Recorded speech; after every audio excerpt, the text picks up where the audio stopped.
So let me ask you, James. So when you started on the show, I mean, let's go from the beginning, if you don't, Yeah. because I'm curious, as is Michael. How'd you get the gig? I mean, were you working before? How old were you? Tell me. Walk me I through. was I was 16 years old. I had strictly only ever done musical theater. I'd maybe auditioned a couple of times here and there. I had a very small agent, a very small manager. I used to get most of my auditions from backstage because it was just for kind of Broadway and touring type stuff. But I remember it was the summer I was 16 and I was going to go to sleepaway camp that summer because there wasn't really a lot of like musical theater roles for teenagers. Uh-huh. So I decided I was going to try to be like all my friends. And right before I left, I got a call about a 16-year-old Italian looking girl for a show called Sopranos. That was the only information I got. And then the sides were Meadow arguing with Carmela about wanting to go on a ski trip with Hunter. And I figured because of the title, maybe it was musical, and I figured I could pass for Italian. So I went in. And my first audition was just with Georgianne, who is just the warmest, loveliest person and makes everyone feel so comfortable. And it was not something I was, very familiar with, fighting with my mother about wanting to do things that she wasn't going to let me do. And then I got home, and this was the time with no cell phone. So I had a message on my answering machine from my manager saying they want you to come back tomorrow. So I went back the next day, and David was in the room. I read the same thing. And then I remember I asked, do you need me to sing? I remember him saying, That's why? funny. That's And I was funny. like, oh, never mind. He said why? Yeah, He why? wasn't going to let you off the hook. And No, of eventually you course did not. sing anyway, right? I did. They wrote it in the show, I guess, for me, maybe, who knows. And then I had another callback 2 days later with producers. And then at that point, I think Eileen Landris was in there, a couple of the other producers. And that's when there was a bunch of Meadows and AJs. So you had to read 3 times. And then a screen test. Wow. So then the 4th time was a screen test. It was down to 2 girls. I remember them saying that they had apprehension of how tan I was. So for the week before my audition, I stayed out of the sun. I wore long sleeves, I remember, in the dead of August to the HBO building in the city. And it was very intimidating because, again, I had really never auditioned for a TV or film before. And this was all very scary and new. And you're 16. And I'm 16. You're a kid. And it was now the scene of, again, the same scene of fighting with Carmela. And then the other one was where she talks to Tony about his ancestors building the church that's in the pilot. And Johnny V read Tony Soprano with me.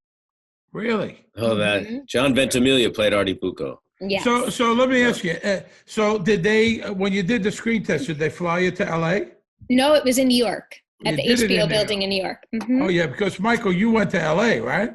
My test was in LA. So was Jim and Edie and Lorraine. We were all. Now, in, did you meet Robert Isla? Did you meet him then? I didn't meet him till the read-through. Really? I Yeah. mean, so that's pretty amazing. So this was 1997. Yes. Wow. So Yeah. it must have been nerve-wracking. You were living in Long Island, right, with your family? Living on Long Island with my family. I was a sophomore going to my junior year of high school.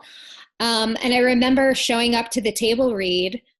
And, there's kind of a blessing when you're that young. Like, you're nervous, but you fake it till you make it. You don't want to show that you don't know what you're doing. At least that was my personality. And fortunately, also for me, you guys were all so warm and giving. But I remember just sitting at that table and looking at this, the caliber of actors and how great everyone was, and thinking, wow, this is something big in my life right now. Wow, that's amazing. That is amazing. We when we spoke to Robert, he said in some ways Jim became like a father figure. But did you feel any of that from Jim or Edie, that there was like that parental kind of vibe that eventually blossomed between you guys? I think especially with Jim, I was somebody that was difficult to get close to, and that was my fault. I think I was holding on to a lot of things for a long time, and Jim was someone who saw through that, and in his own particular nice, special way, he would always kind of pry and ask, and he became somebody that I eventually did open up to about a lot of things privately. And so, yes, for him, he definitely felt like another father figure in a way of just somebody that I knew I could count on and who would be there, but was never like, aggressive about it or pushy. It was just kind of like, I got you if you need me. Like there was a time in the maybe fourth or fifth season where I was dealing with a divorce privately and my diagnosis of MS and a lot of stuff that I wasn't talking to people about. And he sent his acting coach, Susan, to work with me just to make sure that I was taken care of in that side because he knew I was going through a lot of stuff. So like little things like that he really, just stepped up in amazing ways. Well, he really cared. That was the thing. I mean, Yeah. well, he wasn't faking it. I mean, no, he really gave a shit, Now, totally. I read something or I heard you say it that in the fifth episode, College, right?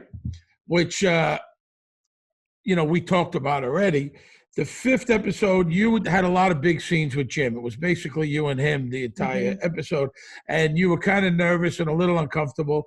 And Jim said, just look me in the eyes and talk to me.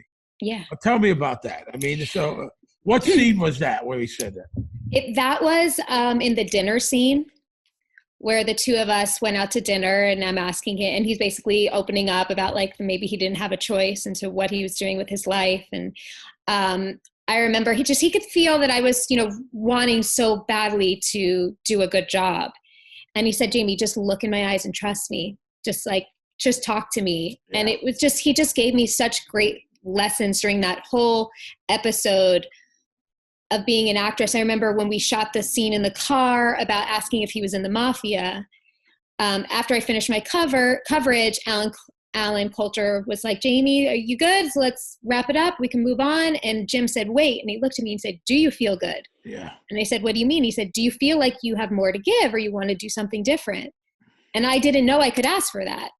And so he gave me a lot of gifts during that time. And it was a special bonding time, just being the two of us, and really made me feel, confident with that I had a place in the show, He did that all the time, like he always asked actors if they wanted to. He made sure actors got another take if they did. He wanted everybody to feel comfortable, both the crew and the cast. You know what I mean? Oh yeah, you're right.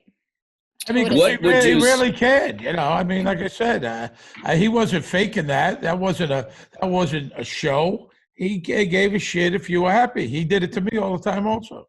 Yeah. What would you say is one of your fondest memories of the whole experience? That's a good question. And that's a tough question because it's a big one, but if anything jumps out at you.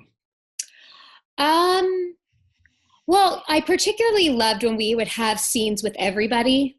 And I would get to work with you guys and whether it was a funeral scene or a, dinner scene, I really loved getting to work with other people and you guys, because we would see each other at events and the table reads, but to get to connect and work with each other was really special to me always. But I think it was the quiet scenes, especially with Jim and Edie, because I looked up to them so much as actors and they gave me so much, that when we would have those quieter scenes, they always just gave me such encouragement. After they would air, Edie would always call me after a particular episode if she liked what I did, just to tell me how proud she was of me. Those types of things just meant a lot because, I was working with you guys, the best of the best still in my opinion. And so to feel worthy of playing opposite you guys it meant a lot to me. That's the one thing people don't realize, even though we're all on the show together, you don't see everybody because you work with, you worked with Jim and Edie a lot and Robert. And, everyone thinks that you all see each other all the time and you're working together, but you don't. Sometimes I didn't see Michael for, a month or whoever, because, you see them at the read-through, you see them at events, but I don't think me and you ever had a scene together, just the two of us. No. So you have those big scenes where, it's kind of like Michael's described it before. It's kind of you're hanging out with your friends. It's kind of a little bit of a party. the Yeah. funeral scenes, the wedding scenes, you know, that kind of stuff. Oh, but you know what? The most powerful scene I ever did, and it was also with John Patterson, rest in peace, who I loved so much. I know we all did, was when I face off with Jim and I call him Mr. Mob Boss. It was like a magnetic feel that I'd never felt before as an actress, of just like we're doing something really cool. And I remember James coming into my ear and saying, like, you hate this man, you're furious at this man. And just, it was just a really powerful moment, that like those moments you strive for as an actor where they feel really real and you're kind of like shaking afterwards. That was one of my favorite scenes I ever got to do.